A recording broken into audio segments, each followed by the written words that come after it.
Completamos em setembro 2 anos de operações do Cougar. Apesar de 95 estar sendo um ano difícil, a performance dos últimos 2 anos, prazo que julgamos adequado para a aferição da consistência dos resultados, foi muito boa. Além da tabela usual com os resultados mensais ao final da carta, publicamos uma versão reduzida para períodos específicos que julgamos relevantes. Rentabilidade em dólares até 30 de 9 de 95. Últimos 24 meses. Cougar, 322%. Ibovespa médio, 52,7%. FGV 100, 131,9%. Últimos 18 meses. Cougar, 128%. Ibovespa médio, 8,5%. FGV 100, 49,2%. Últimos 12 meses, 21,2% Cougar, 25,3% negativo Ibovespa médio e 12,8% negativo FGV 100. E últimos 18 meses, 18% Cougar, 45,1% Ibovespa médio, 0,1% FGV 100. Na comparação com outros fundos de ações, nosso próprio acompanhamento indica que estamos em um distante primeiro lugar nos últimos 24, 18 e 12 meses, apenas perdendo essa posição, também por uma boa distância, nos últimos 6 meses. Não surpreendentemente, o Ibovespa teve uma alta considerável nesse último período, como pode ter visto na tabela acima. A Gazeta Mercantil vem publicando diariamente uma tabela com o ranking dos melhores fundos de investimentos no Brasil em 95. Nesse ranking, o Cougar não aparece entre os 10 melhores da categoria carteira livre. As duas características mais comuns entre os melhores fundos de carteira livre são um patrimônio pequeno ou a ênfase em aplicações de renda fixa.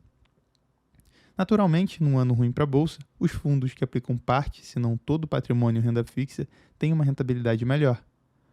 Se olharmos o ranking dos fundos exclusivos de ações e excluirmos aqueles com patrimônio abaixo de 3 milhões de dólares ou que só começaram a operar dentro de 95, o Cougar melhora bastante, passando a ocupar um dos 3 primeiros lugares. Esse ranking funciona como uma vitrine importante para os administradores de fundos brasileiros. A performance dos fundos de ações brasileiros no exterior tem sido consistentemente abaixo dos fundos domésticos, mesmo quando os administradores são os mesmos.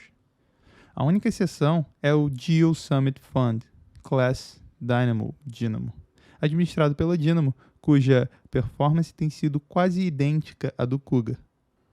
O ranking dos fundos externos é publicado apenas mensalmente pela revista Micropal, pouco conhecida pelos investidores internacionais brasileiros. Os minoritários se organizam. Temos acompanhado com interesse a evolução recente dos acontecimentos relativos à maior cobrança de acionistas minoritários de companhias abertas. Na França, um movimento a nível nacional surgiu nos últimos meses, onde até passeatas ocorreram. Na Itália, uma fusão entre duas grandes companhias pode não ir adiante em função de reclamações de acionistas minoritários. Mesmo nos Estados Unidos, onde os minoritários sempre foram relativamente mais bem tratados, a frequência desses episódios tem aumentado. Os administradores de empresas nacionais, como a Philip Morris e a Reebok, vêm sendo cobrados publicamente por seus acionistas após sucessivos resultados medíocres. Até no Brasil, a evolução é evidente. Já há algum tempo, os fundos de pensão perceberam como é importante fazer parte da administração da companhia, de modo a evitar que ela seja gerida apenas em benefício dos controladores. Dessa forma, têm sido compradores de blocos relevantes de ordinárias e mesmo do controle de várias empresas nos últimos anos. Na mesma linha, a Previ, fundo de pensão do Banco do Brasil, anunciou que deseja sair de suas posições na Gerdau e Hering, por entender que as companhias não têm tido desempenho satisfatório. A principal diferença entre as companhias abertas brasileiras e as americanas está no fato de que, aqui, o poder, ou o abuso dele, é geralmente exercido por só um grupo que controla mais da metade das ações com direito a voto, enquanto nos Estados Unidos existem poucas companhias abertas nessa situação.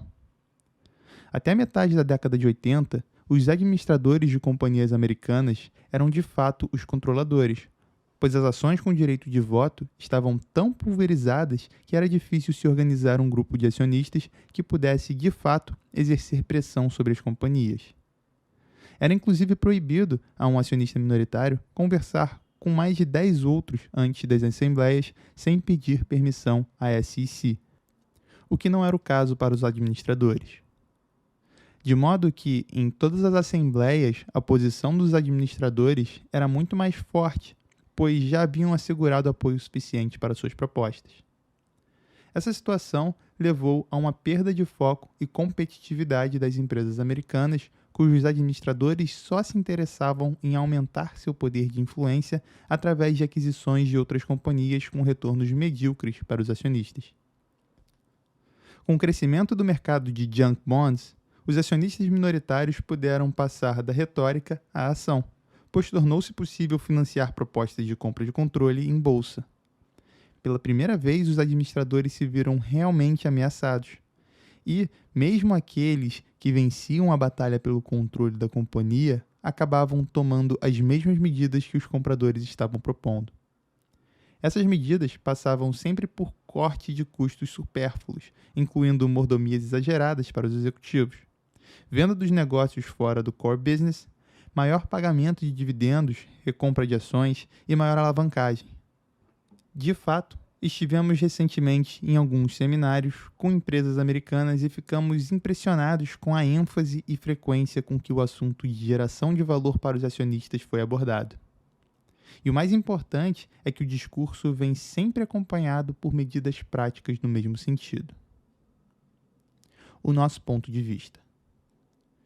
Estamos muito distantes dessa realidade no Brasil. Podemos contar nas mãos o número de empresas abertas cujo controle não está claramente definido. As figuras do administrador e do controlador se confundem no nosso país.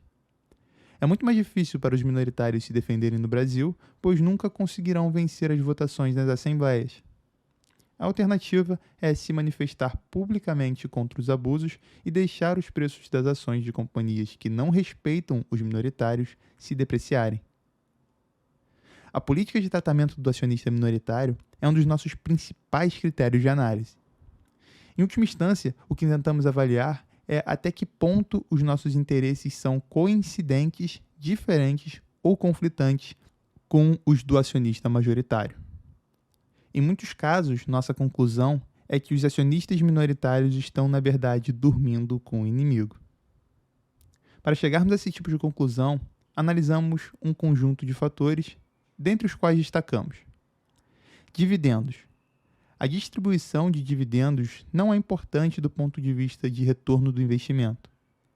Na verdade, a decisão da companhia deveria ser distribuí-los, sempre que não tivesse possibilidade de reinvestir no seu core business com retornos atrativos.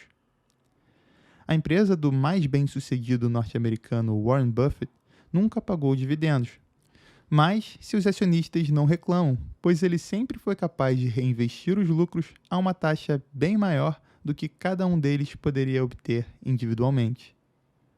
No entanto, no Brasil, uma distribuição de dividendos acima da obrigatória por lei pode ser um sinal de que o acionista controlador depende desse fluxo para gerar recursos para si próprio, colocando-o na mesma situação dos minoritários. Recompra de ações. Essa é a maneira mais eficiente de se distribuir o caixa da companhia aos acionistas. Além da economia fiscal, é um sinal de que a companhia acredita nos seus resultados futuros, e é bem melhor do que o acionista controlador comprar diretamente, pois distribui os benefícios da operação por todos os acionistas que continuam a acreditar na empresa. No Brasil, a frequência do anúncio desse tipo de operação tem aumentado, mas boa parte das empresas não efetivam as compras anunciadas. Controlador com preferenciais. A empresa que só tem ordinárias é a melhor situação. Porém, mesmo a empresa que está no limite de 1/3 apenas do capital em ordinárias, pode ter um bom atenuante se os controladores tiverem uma parcela importante das preferenciais. Obviamente, a pior situação é quando os controladores detêm apenas 51% das ações votantes e 17% do capital total.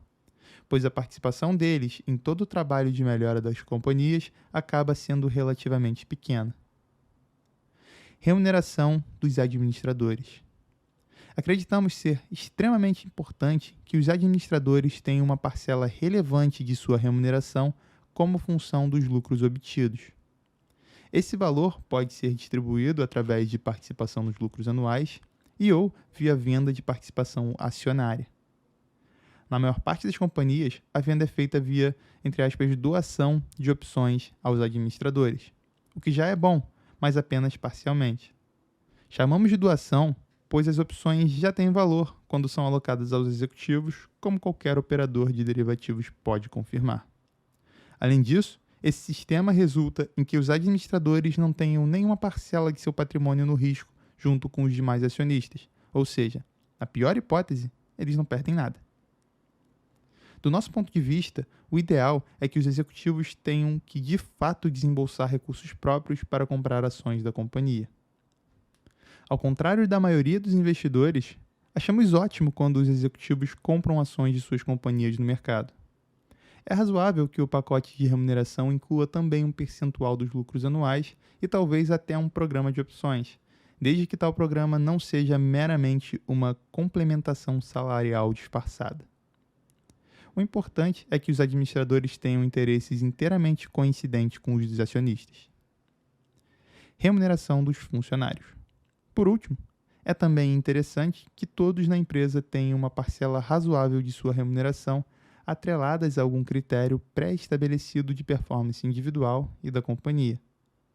No entanto, temos observado que a implementação desse tipo de programa é complicada e acaba se constituindo num complemento salarial ao invés de prêmio por resultados alcançados.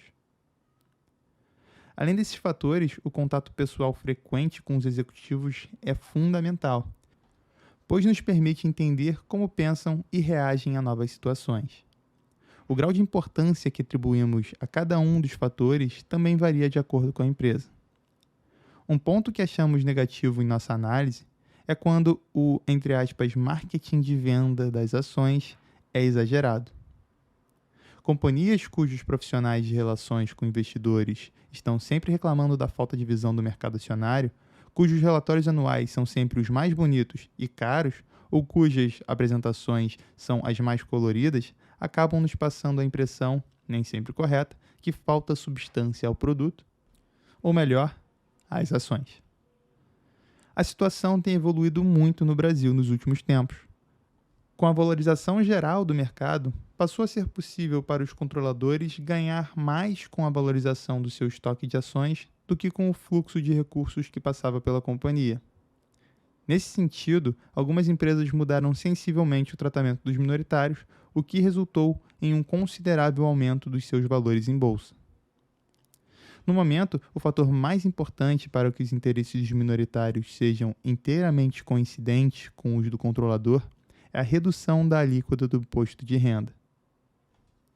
Com uma alíquota total que pode ser maior que 50% dos lucros, o incentivo ao planejamento fiscal é muito alto e, por melhor que seja feito, sempre acaba gerando um elemento de incerteza para os minoritários. Estamos acompanhando com enorme interesse a discussão em torno da reforma fiscal, mas, embora esteja claro que a alíquota será reduzida, ainda não temos certeza se a eliminação de várias despesas dedutíveis poderá acabar reduzindo demais esse ganho. Nossa experiência nos últimos 2 anos tem sido muito melhor com empresas onde os administradores nos veem como colaboradores e têm uma atitude positiva em relação aos minoritários do que em companhias onde precisamos reclamar para sermos ouvidos. Embora estejamos dispostos a brigar para que os acionistas minoritários não sejam prejudicados, como no caso da Siderúrgica Tubarão, a longo prazo, a performance do Cougar vai depender muito mais das empresas onde acreditamos estar junto com os controladores do que das empresas onde temos que dormir com o inimigo. Na próxima carta, pretendemos discutir alguns casos específicos, tanto de empresas onde acreditamos que o acionista minoritário é bem tratado, como de empresas onde o acionista é considerado um financiador barato para os controladores. Curiosidades gerais. Estamos completando um ano da eleição do presidente Fernando Henrique Cardoso. Tentando analisar esse período, imaginamos a seguinte situação.